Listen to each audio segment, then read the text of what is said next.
Hello and welcome to Good Headspace with me, your host Radhika Vaz. And today I'm very excited because I have with me a comedian, writer, and overall neat and tidy man, Vikramjit Singh. Hello, Vic, and welcome to my podcast. Hi. Just that you make neat and tidy sound like, Like an insult? yeah, like it felt a little emasculating. Oh my God, does it? Like, oh, this guy, neat and tidy. I'm going to get to this neat and tidy bit because it's a big part of today's podcast, and you're going to see how attracted I am. Wow. to those particular traits in men, women, children, everybody. Not in a creepy way with children. In just like a wow, what a well-behaved. Anyway, we'll get to that. That we'll happens, right, as shortly. people age. A neat and tidy? Yeah, just the whole. I thought attraction to children. There are lots of these things that we can just cut from the final. I don't know. I want to talk about attraction to children. We'll Not talk from about my that. Not from your perspective. perspective, from somebody else's. All right, got it. But I'm really happy to have you because I feel like we've always enjoyed each other's comedy, and today we will enjoy each other's opinions on all kinds of interesting topics, right? And I just wanted to jump right in and be like, it's January. I feel we can talk about the new year for a few more days. We're in that zone where it's just like a few more days and we can't talk about it anymore, right? So as far as the new year is concerned, any new year resolutions? Nah. None. Was there a time in your life when you made them?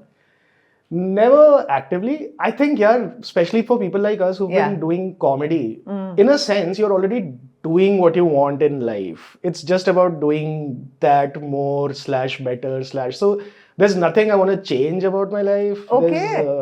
So that way there are no resolutions. They're just like, because December was all partying. Yeah. There's just a little bit of, okay, get back to normal work. Are you doing dry January? No. I have so many friends who are, but that's because you're probably not within the problem drinking like boundaries. I have so many friends who are dry January right now. Yeah. Because they made themselves sick in December. If anything, it's like I'll tell you the reason I harp on so much about December, Jan, all of it.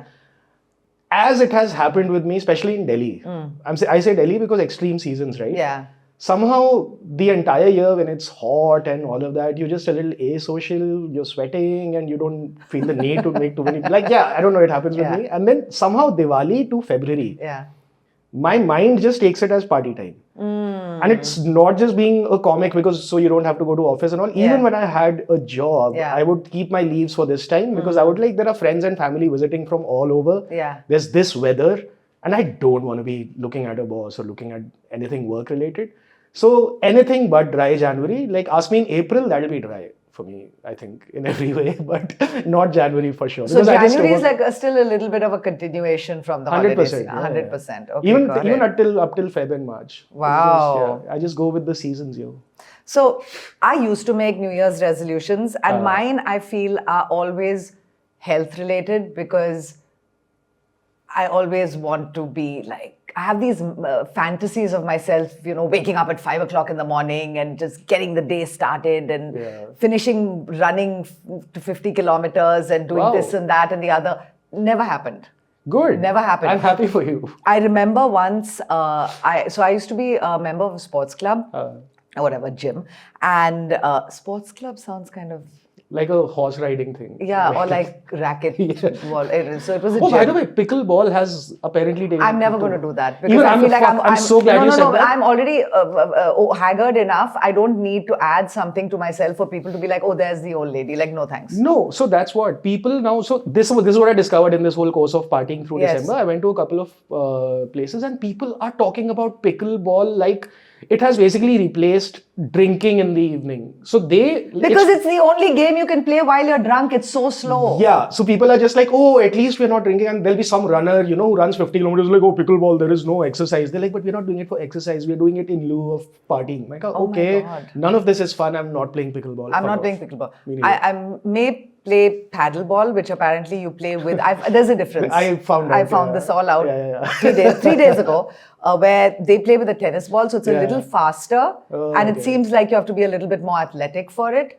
So I'm not going to play either, by the way. I'm not playing any Me games. neither. I don't Just- like any just- game. I like to be on my own. I'm fine. Yeah, I don't yeah. need any further. I'm good. I'm like, this podcast is the best back and forth that It is I'm all going the to company do. you need, It's right? all the company Talk to I me for need. 1 hour and then, Exactly. like, Yeah. I'm not playing shit. either of those two games, so I don't care about the difference. Like, no wonder we don't talk also. We're like, Yeah, listen, that's 1 hour, true. the show, green room, Yeah, and then fuck bye. off. Yeah, absolutely. And it's fine that way, right? You don't hang out with comics. I'm like, why would I? Yeah, Like, this is yeah, enough. Like, we've yeah. done it. We're done. I'm good. This is enough. Yeah. I don't need to now. Because we've ever. never had a moment of hating each other. No, because we of haven't. that. We're We've never had We're like, oh, lucky. kitna bol rahe hain. The night is still young, as they say. I don't know how we're going to feel about each other. I think at the both of end us are smart enough to leave before that happens. Before that happens. Yeah, That's that's why there's a reason you said, listen, keep 45 minutes aside for the podcast. Yeah. Because you knew the moment it touches 50, you're like, Yeah. I don't know where it'll go. Like, you know, It's true. How interesting can someone be for more than 45 minutes. No, I know my own limitations. About Yeah. 10 minutes in and people are done. No, but I was just saying, when we used to go to the gym, I was part of a boxing class. Okay. And it was really into boxing class, and we used to wrap our hands and then shove them into those mitts, and it was all crazy.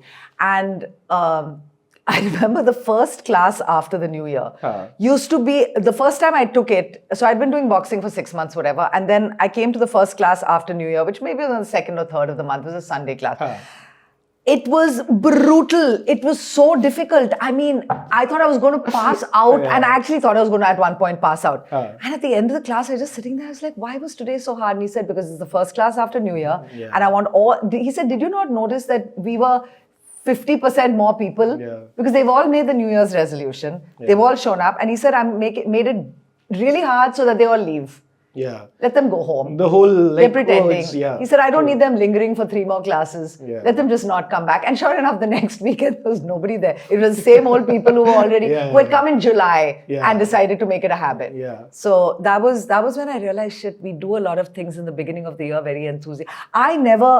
I used to do all this health thing. No, I'm going to smoke, I'm not going to do this. But I always did so much of it on 31st night that it would ebb into the first anyway. And then it just was like, I've already broken the resolution. Beautiful, right? So now I have one though that I'm mulling over this resolution. Okay. It hasn't happened What's yet. that? And the reason I've not done it, I'll come to that. But the resolution is I have to change my diet a little bit. I'm now too old to pretend like anything's going to happen without the change in diet, you know. And I'm doing all my tests and everything because people like me, we have to do tests every year.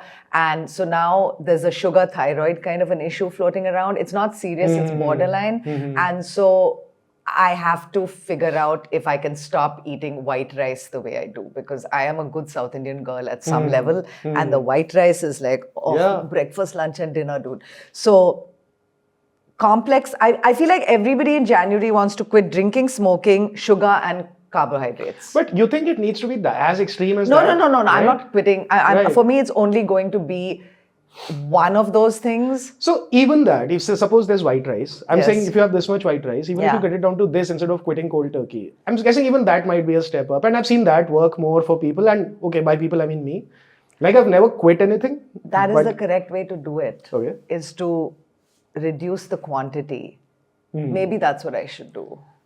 I don't know. But like, I don't know what your like, test said. I don't know. Like, when I'm serving myself, I'm like, is that less than what I was having yesterday? I feel like But it's all related, right? Like, they also say if you have more protein first up out before a meal, then you crave a little less of the other shitty things that you love. Okay, so net, I have to change something about the way I'm eating. Sure. Okay, and I would have done it on the 1st of January, but on the 31st of January, I was at a party, and on the first morning, I was literally sitting there eating all the 3 desserts. I'm like, bring me that, bring me this, give me that, give me this. The leftovers. And I realized that it's not even going to happen next week. I need the month of January, I think, to sink into my plan.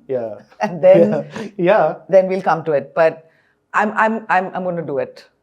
This has to be done. I don't have a lot of you know, in general, there's something about you that looks very determined right now. Even other than that, like, I think I texted you also, no? Look determined. You do, like, this older, airier, hairier, determinder, whatever Determinder. that is. You remember, like, a couple of months back, I'm like, fuck, Radhika's so active on Insta right now. Great, this is good. Like, that was a determined move. It was, and you Yeah. haven't stopped, like even haven't. right now. So I've been in this Not using. that it's paid off at all, by the way, Oh. but nonetheless. I think we made our peace with that long back. Yeah, right? we Like made our we peace just have to with do it. things. You know, when people say it's not about the results, about the process, Yeah, I'm like, it's I know that. We know what you mean. We've seen it play out. Yeah, so even today, like I'm doing this opposite of dry January, and in the middle of, I'm like, you had a show in Bombay and Pune yesterday, and I'm just like, 2 weeks pehle se, I'm like, okay, the only work I have is going to Radhika's podcast. Oh, Okay, that's why great. can't That's Tuesday amazing. get here Oh my faster? God. Or whatever. So that's why I'm saying, like, I think you've done this, so you'll probably quit white Oh, rice. thank as you. well. I feel much better, but we'll see. We'll see about the rice. So, when you look at the beginning of the year, any period of the year, forget about the beginning of the year. I mean, clearly, New Year's resolutions are just stupid. And I think we just do it because of the new attached to the year. So it's like the new me, the new everything, and it's like nothing works. But forget about the new year for a second. What I'm saying is there a behavioral pattern that you want to change? You want to do more of something or less of something, or you want to stop doing something, you want to start doing something. Forget the New Year's, forget the New Year's. I'm just saying, if you look back on the last few years, has there been something that you kind of feel like, shit, man, like I need to get my arms wrapped around this thing and I just can't?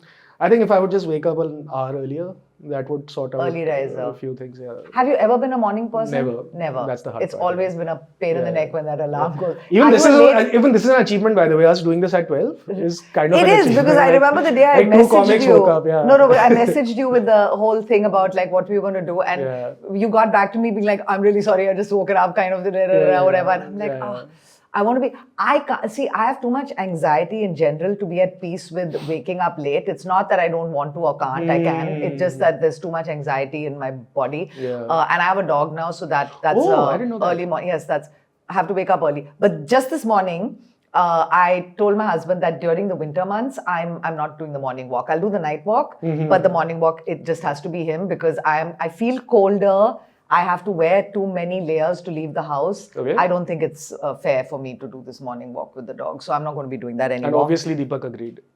Well, I wouldn't call that agreement. It was more like resignation. It's resignation at this point. For me, the one thing that I want to change, and it comes up every year, and it's not a New Year's thing, it's all the time. It especially comes up in April and March and April, is I want to have financial courage. And by that I mean, I don't want to be upset when I have to submit my tax returns. Paperwork around money, like even writing out an invoice, I cannot tell you, it is such a painless process. It's just not a big deal. But anything to do with money, and I feel so awful when I think of, because for me on many levels, I just hate that I don't address that area of my life well, because I'm like, I'm a feminist, and I keep insinuating that women should be financially independent, and meanwhile here I am frightened of my tax returns. Like, there's a bad mood. The moment I hear that I need to get all my paperwork in order, I freeze. And I know that it's going to be a minimum of 2 or 3 uncomfortable conversations with a couple of people who are involved in my financial life, and going to the bank because there's some LIC policy situation where I never get my act together to do it online. So I'm always standing in the bank, every year for 5 years. Okay? And then the fight with my husband about how, I don't know, like, why are you doing this LIC policy? Like everything is, I just can't, I can't seem to change this. It's just money. It's about money. No wonder you call it financial courage. See, I even have like a feels full like thing. It scares you, and it scares all. I think it's again more pronounced in our case because we don't have anything bordering on paperwork or Excel sheet. I mean, even maybe 1 out of 100 comics probably writes on Word. We don't even need all that of would be me. Right, and also because we have an advertising background, and so we are just used to writing things down on paper. Like so many comics are like, "Main likhta nahi hu," and it shows like you're good at this. You just go up on stage and get it in your body and then deliver all that. But what I'm saying is, then when you live like that, and then suddenly it's tax time, and you just have to be like, oh. It's a different invoices, and then somebody's like, some accountant will be like, IGST nahi, SGST or CGST. I'm like, kya bol rahe ho aap? Which sounds like really basic for the rest of the world. For the world. But we had to be like, okay, take a deep. And I studied engineering, all of that. Like, So I'm just trying to say, you're not an alien to the numbers. Nothing like that. But it's just what you are used to every day. Yeah. And it's not about being good or bad in math or any of that rubbish. I understand what's going on, but there's just, you know what, I try to uncover like why, we all have fears or something, right? So for me, I am always afraid that there just won't be enough. Enough? Money. I come from a scarcity mindset. Yeah. And I'm very good at not spending anything. Like I can keep on saving till the day I die. I don't know what I'm planning to do with this saving. But in my head, it's like, there should be enough. And for me, tax time or, putting the money into the LIC policy or doing whatever it is, paying my premiums on my health. Yeah. These are all moments where I have to look in to see how much there is left. And it has always been a problem. So that's the courage part of it, right? Yeah, like face up to how much you've earned. Face up to, and it's okay. Like it's what it is. You have a roof over your head, your food on the table. What is the panic? But it's ingrained, I feel like, from childhood or something. I think it's there in people who've always had money because then they're scared of losing it. I think that it's the opposite. It's people who've not. So now whatever we have, we're like petrified of losing it. I feel like people who've always had money have no concern. Oh, no. My favorite genre of comedy right now in life is rich people complaining about money. Because, like I'm just talking about, and say someone who lives in a posh South Delhi locality, they've always grown up in that. So they're born and raised there. They didn't go and buy it themselves. They didn't. We're not talking about those. Yeah. We're talking about people who at least at just some to be level. Clear, my dad was in the Air Force, so I was not. I'm not talking about you. No. But I'm just saying maybe what I'm saying about those rich people, 10% of it applies to you and me. Where those guys will be like, have you seen these people complain with a straight face? I've just went to Europe just once this time, this year. I feel like Ranveer Kapoor did it, or not Ranveer Kapoor, what's his name? Ranveer Singh. That, He was like, I grew up so middle class and only once a year we could go abroad and that just became a thing, like everyone was laughing at it. But I haven't actually seen any comics do it yet, but I'm sure there are. Comics then are honest, right? Comics, when they don't have money, they'll say we don't have money, and comics, when the ones who are like totally sneakerheads and all, they'll be like, I bought this for 20,000. So comics don't lie, so that's the good thing. Oh my God, I feel guilty when I spend money. There's a lot of issues around money. Like how? I'm curious now because you... I feel really bad to say I bought something. So then I feel, there's a lot of psychological discomfort. Is that the Air Force upbringing? Because you guys get everything. And like, say when you were a kid, there's like the house, the canteen, all of that. And then when you spend in the real world, is it that dissonance that, I'm spending? Because I see that with a lot of people in the defense area. I think I inherited a little bit of this from my mom. Like her panic about like, oh my God, there'll be no money, and my dad's complete lack of concern about the fact that there will be no money. I feel like these two people on two extremes of ends of the spectrum sort of raised me to not have a clue. So that's the part that surprises me. I thought you would be more like your dad, the carefree one. No, I think I am more like my dad in a lot of ways that, and then suddenly I wake up on tax day and I become like my mother. So maybe that's the problem. Like all year long, I'm like my dad, and then suddenly it's like tax time, and then now not a bad bargain at all. Like on one important day, you can just be like, it's not one important day. It's 3 months of like gastric issues, and then whatever. But we all have those things. And I was reading this article in the New Yorker about dealing with things, right? Like big things, not little things, big things where you just can't seem to get it together. And it always comes down to not an inability to deal, but like a inability to accept failure. So it's almost like if I said, I guess, to myself that there is nothing in your bank account, or there will be nothing after you make all these premium payments. And that's okay, fine, accept it. Be easy with it. If I could somehow get myself to be easy with that, or accept the fact that, it will be hard. You will have these arguments with Deepak, and you will end up disappointing your accountant, and he will have to call you back 10 times with an exasperated air. And you're a grown-up lady, and you shouldn't have to do that, and you feel ashamed, and those things will happen. Accept it, and maybe it'll just go a little bit smoothly. Maybe I'll try it this year, I don't know. No, so that happens with me, the ashamed in front of my account. It's so weird. Like, so comics, all comedians know how the other's career is going.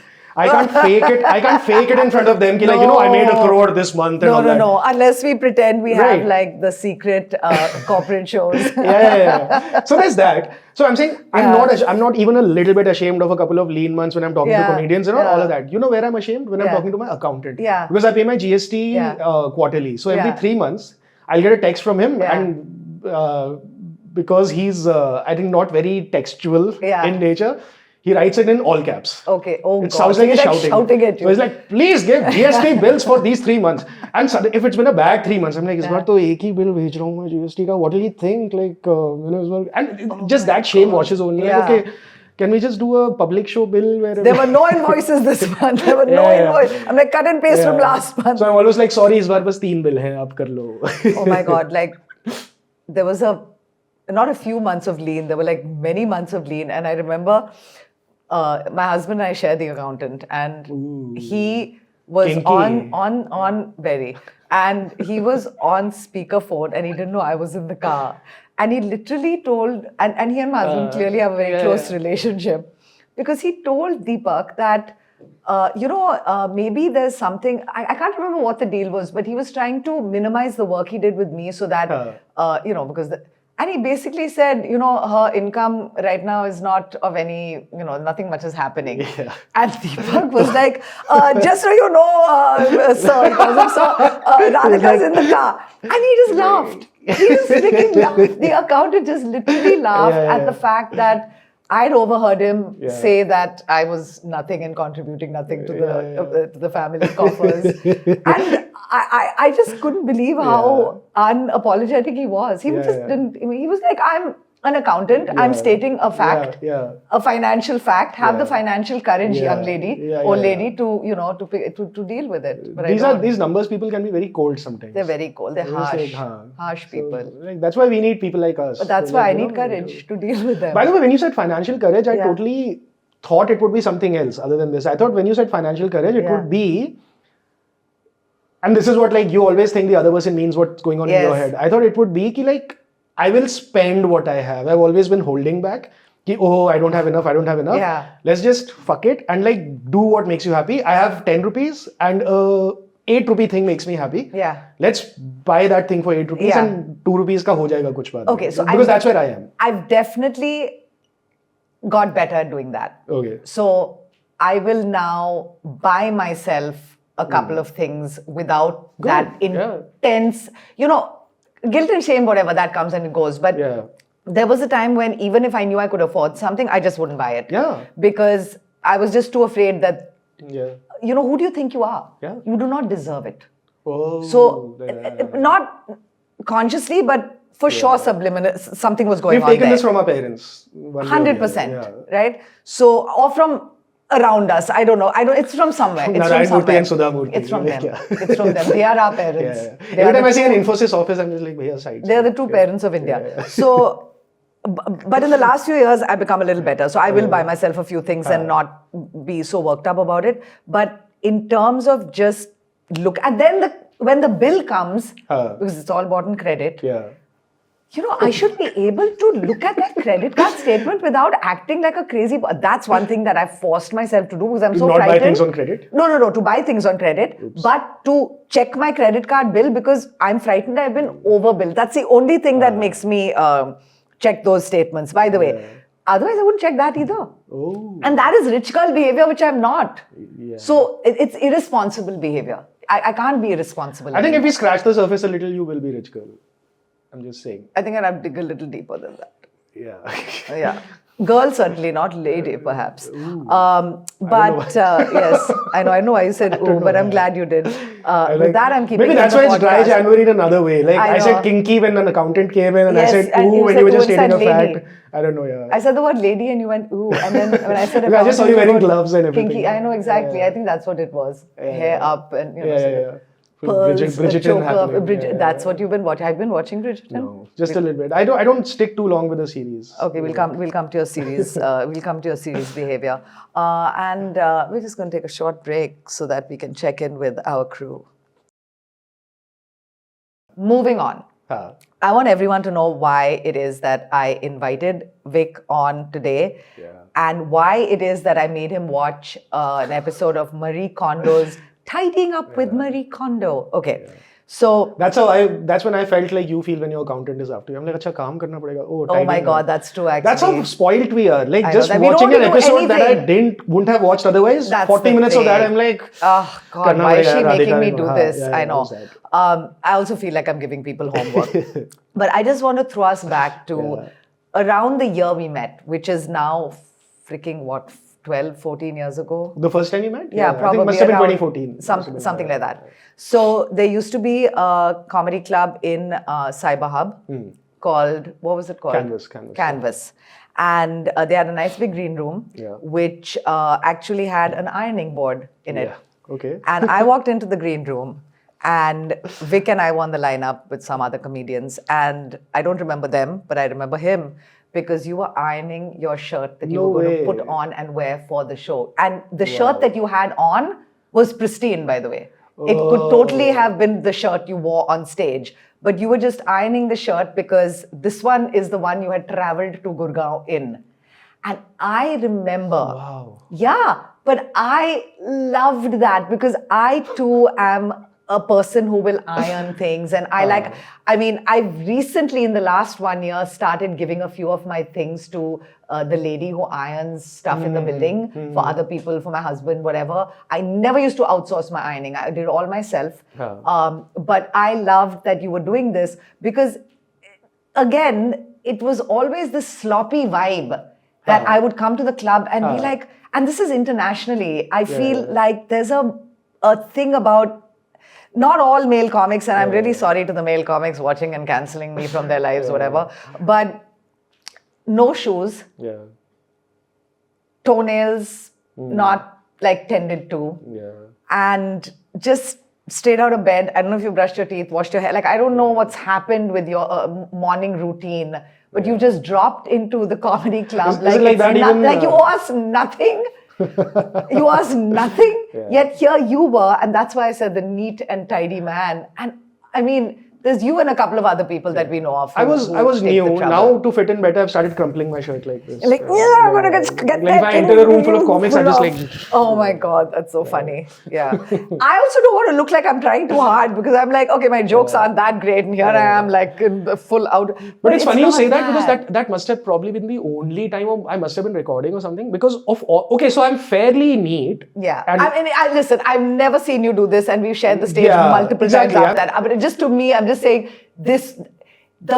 it is an enduring image in my mind, and hence when I was like, who do I want to discuss tidying up with Marie Kondo with? I'm like, there is only one freaking guy I can reach out to. And so that's the thing. The other aspects probably apply now because to post-COVID, whatever, through all the shit people went through COVID, whatever, everyone was dealt with it in their own way. One of my ways was to get more ordered and all that, which is why I'm surprised that this was 2014. Yeah. And of all the things I do, which can be classified under neat, tidy, ordered, ironing is not one of them. I suck at ironing. Yeah. Even if I'm ironing a shirt, it's a chore. It's like you will see those creases, and I'm just like, I can't. I'm not a natural at ironing. Yeah. Anyway, ironing, whatever. It's just, it was like, I just found it so funny. But we watched Tidying Up with Marie Kondo. Yeah. That was his homework, and mine too. I was obsessed with the show, by the way, when it first came out. Yeah, I remember. And I was very jealous of her because I remember thinking, wait a second, I was already this person before this TV show came along, okay?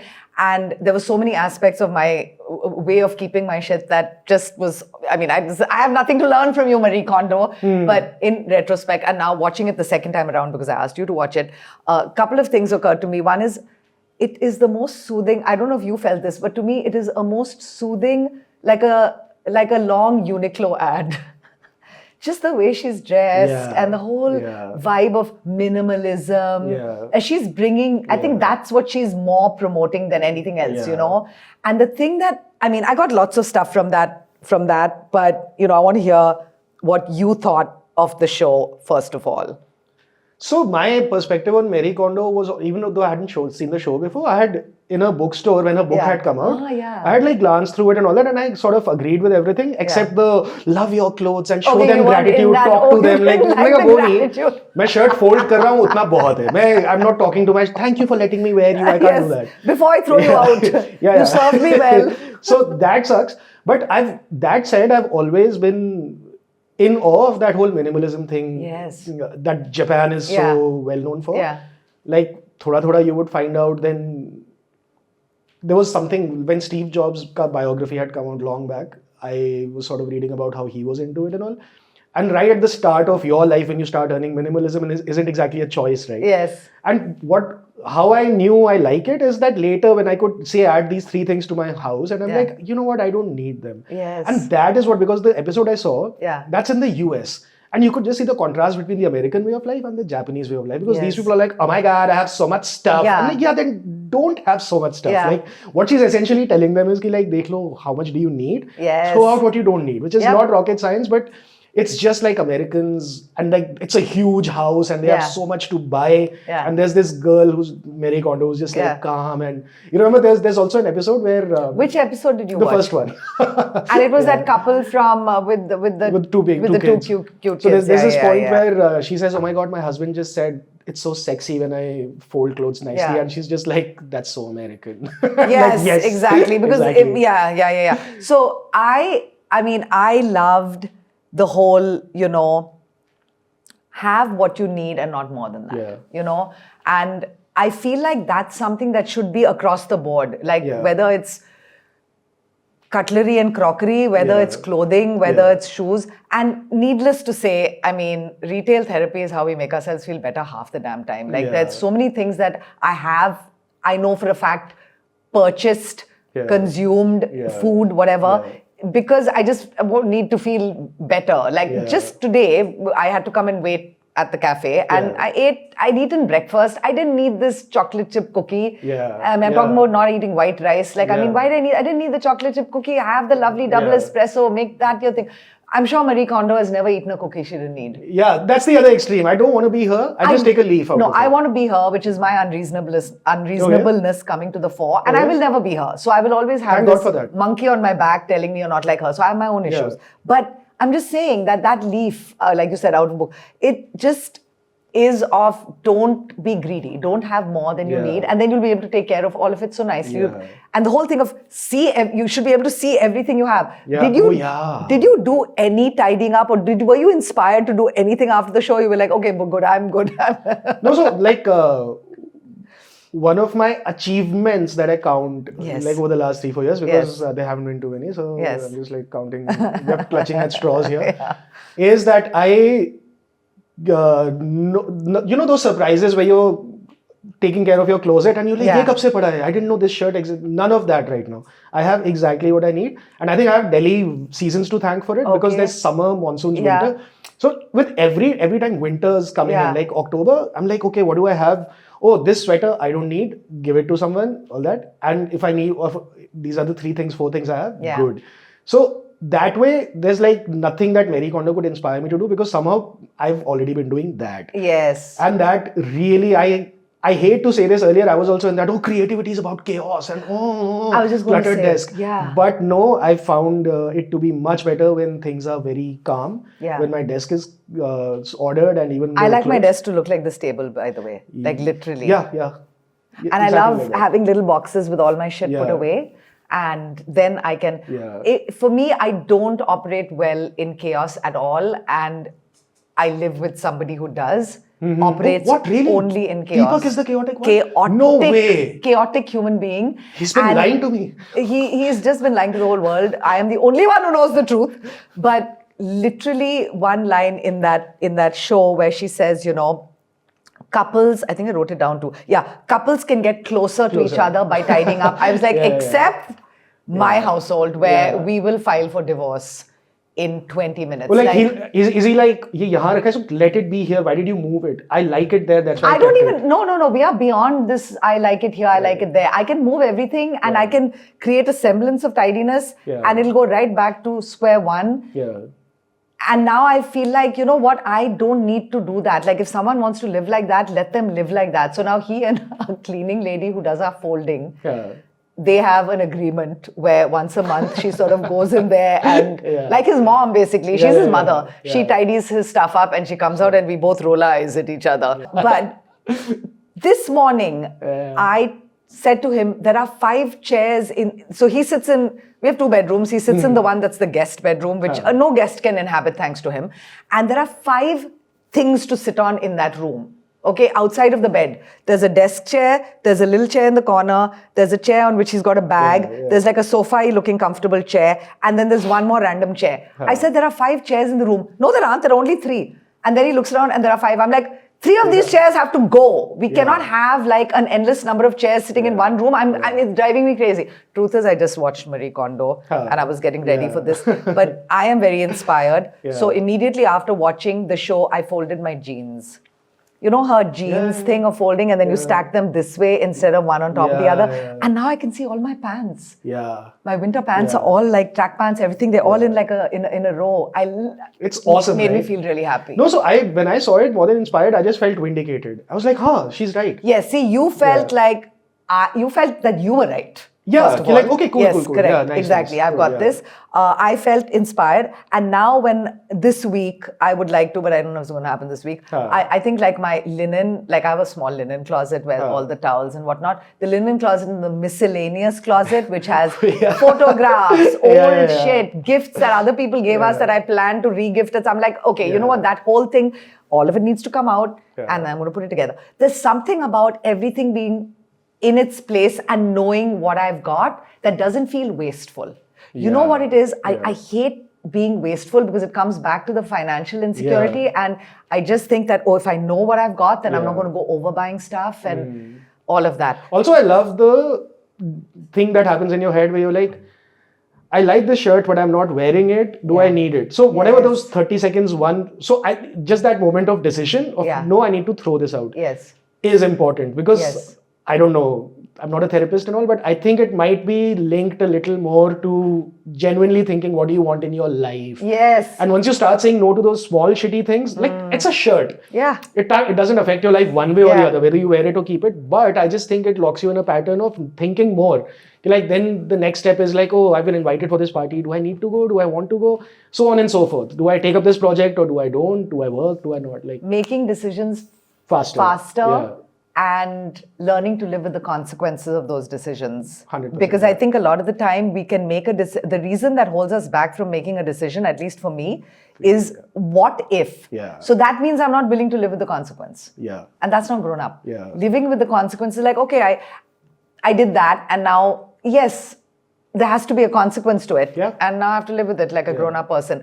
Also, I don't want to confront that I wasted money on buying. And I think that's a lot of people's problems where it's like, I didn't need to buy this because now there's this pair of sneakers that's been sitting here for 1 year and I know I didn't wear it twice. And now I have to confront the fact that I put all that money into this stupid thing that I've not used. And I'm just hanging on to it now to justify that. When in fact, what I should do is learn a lesson that don't just go around buying things because it's just in that moment and give this away to somebody who could better use it. And sometimes it's also not a choice because it's by necessity. Do you live in a house you own? I live in a flat I own. Right. So because I live on rent, it's always at the back of my mind because, and especially with us, like kabhi, it can just feel like, I want to go in Bombay for a year or something. It might just happen. That's why you just have less stuff. So I really want to be able to pack in half a day. Like if I have to move out tomorrow, 100%. I should be able to call the packers today and I know where what is kept. And honestly, I can say today, I don't think I have a single thing that I don't know of. What in that closet there's this pile? No. So I want to be able to move in half a day and that really is something I want to ensure. And I think that's going to continue even if, say, I'm staying in a place of my No, I think that's a you thing, by the way. I don't think that's a renting versus owning because there are plenty of people in my life that rent and have absolutely, I mean, they live like they are not moving out of that place. Because there's so much stuff in there. I mean, I think it's personality driven too. Some of us and while I say that, I'm very attached to this place. I'm very attached to where I live and all. But no, it's nothing to do with that. It's just a mentality. Like, it's just because the possibility of moving is always there. And I know how stressful moving has been. Because in fact, by the way, when I moved from the last house to this house, that house was smaller. Yeah. And I had more stuff there than I have now. Yeah. So never again. Yeah. I have 3 pressure cookers because now I cook meat for so many dogs. Yeah. And so I'm not moving anywhere because where's one going to go with 3 pressure cookers? One thing I did like, I know you weren't into the gratitude, folding clothes, kissing them goodbye. Kill me the day you see me do that. I know, I will. But the thing that I did enjoy about the show is she makes this big distinction in a sense between joy and happiness. Yeah. And I think I have been chasing happiness for so long. And I didn't realize that what I should have been doing was chasing joy. And I also didn't know there was a difference. Even I don't know right now. Because so there is a... So I was thinking about this a lot while I was watching her show. And I actually went and I was like, is there a difference between joy and happiness? Because she never says the word happiness. She only says sparking joy.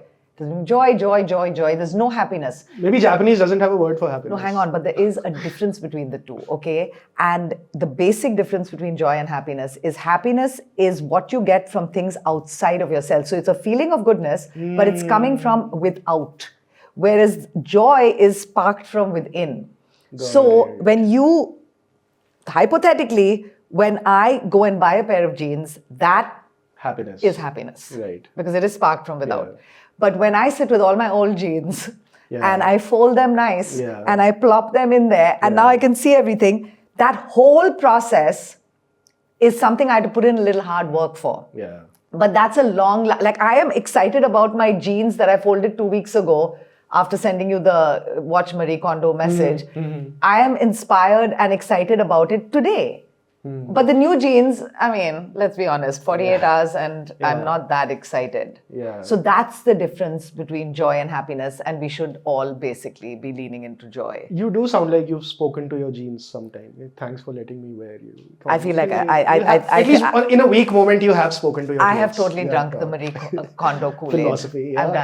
I've done it. Yeah. On that note, another short break when we check in with the crew. Tell me about the bear. Oh, yeah. But the thing that I want to know, as you know, is there a particular character who is grappling with emotional distress that you, or just like a thing, not like tidying up his closet, but like deeper, but that you either relate to or that you are just fascinated by? Everyone is messed up and royally messed up in that series. Okay, so my favorite show in the world is 6 Feet Under. I haven't seen it. It's an HBO show, 6 Feet Under. It's not a new show. It's a very old show. Having said that, I think it's classic because it deals with all of the things that we will always deal with in our whole life. And one of the things it deals with is death.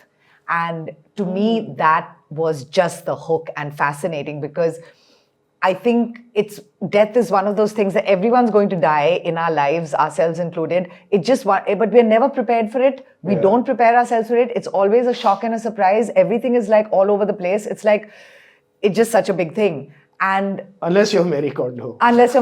She's sorted. When she dies, they're like... It's all going to be so neat and tidy. It's neat and tidy death. It's going to be neat and tidy death. Husband's going to have a list of things that they're just going to tick off. Kids are going to be sorted. Like nobody misses you the moment you die. And even she won't miss anybody. Can you picture her missing anyone? She's going to be like... That works against my entire philosophy of emotional dysfunction. So yes. I sort of want people to be messed up. I'm like, ये मर भी गया और घर इतना गंदा छोड़ के गया. Oh my God, she'd be in there tidying up behind them. But I remember the character that I was most drawn to was the middle sibling. Yeah. I'm an only child, so nothing in common. I didn't know that. But middle sibling, male, gay male. But everything about that character fascinated me because there was a loneliness to him being, I think, sort of the circumstances of the show as well and where he was in his family sort of dynamic. There was just that loneliness and I couldn't articulate it for many years until I watched the show like 10 times over. But that was what I loved about the character because I just identified with it. And not in like a sad way, but in like oh yeah, that's what that character is dealing with. And so I was always very fascinated by that. And then there was another character who was a sex addict. And I was just fascinated. Like, I didn't relate to it necessarily other than the addiction part, but I was fascinated by what the character was going through. So I was just curious if there was something like that with one of the characters specifically. Because that's my hope for watching a show. So I think my hook for it was this entire restaurant business thing. So there was nothing like, I wouldn't say I've gone through something that any of the characters are going through. No, but like even just something that they're going through, which is like... The protagonist, because this guy's just this idealistic chef. Yeah. It's like, basically he's the kind who can just get a job in a restaurant, just be a sous chef somewhere, but he's chosen to do this ugly corner of Chicago. There's a family history wala restaurant, and he's bringing it back to life. And he's going through Alcoholics Anonymous meetings, and there's a relationship he's not giving his all to. But all of it is like, oh, we're going to get a Michelin star and all that. So maybe that's the part where, you know, why aren't you taking the easy way out? And sometimes I ask myself also, like, easy hai to sahi, kar le na. Like, I want to do this tough thing, 5 tough things together, and then get that satisfaction in the end. So that guy, the protagonist, seems to be doing that. Maybe that's my draw. That's crazy. That so maybe is your draw. Maybe, yeah. Why is this person suffering like we are? Easy stuff. Like, even sometimes I feel, someone talks about someone super successful, I'm like, he took the easy way out. And maybe that's the behavioral pattern which you've worked like a therapist. Congratulations. Like, when you ask me what behavioral pattern are you looking to change, I guess that would be one. Where I'm like, if something feels easy, lean into it. Yeah. Earlier, I would reject things that felt so easy. Today, now I'm like, and maybe it's the factor of like, age and everything, like, because you feel different 2 years hence and now. Maybe now I'm like, you know what, if something's easy, something's served to me on a platter, I would gladly take it. Instead of judging myself for it. So what you said just, my God, resonates with me too, because when I was a kid, I remember I wasn't shy, I was good on stage, I had plenty of confidence about that kind of thing. And I remember my parents wanted me to actually apply to National School of Drama because I'd done a workshop with 2 of their teachers in Bangalore, and they were like very, very complimentary to me. And when my mom and dad came for the play, which we had all the kids created together, it was one of those like workshops, right? They said that she should think about it because I was in the 11th standard by then, I wasn't a child. And I remember thinking, you have got to be joking with me because it was easy. Okay. And I remember at some deep level, I must have assumed that, dude, if I can do it, it cannot be worthy of anyone's time, let alone my own. And so let me do economics and fail miserably and learn a lesson and then come right back to square one. So we're all like that at some level, aren't we? Masochists. We are masochists. We the masochists. Not anymore. Not anymore. We're going to call me for the next easy way out, buddy. Call me for the next podcast, 1st Jan next year. I'm going to be fat, not tidy, and just taking it easy. Oh my God. No.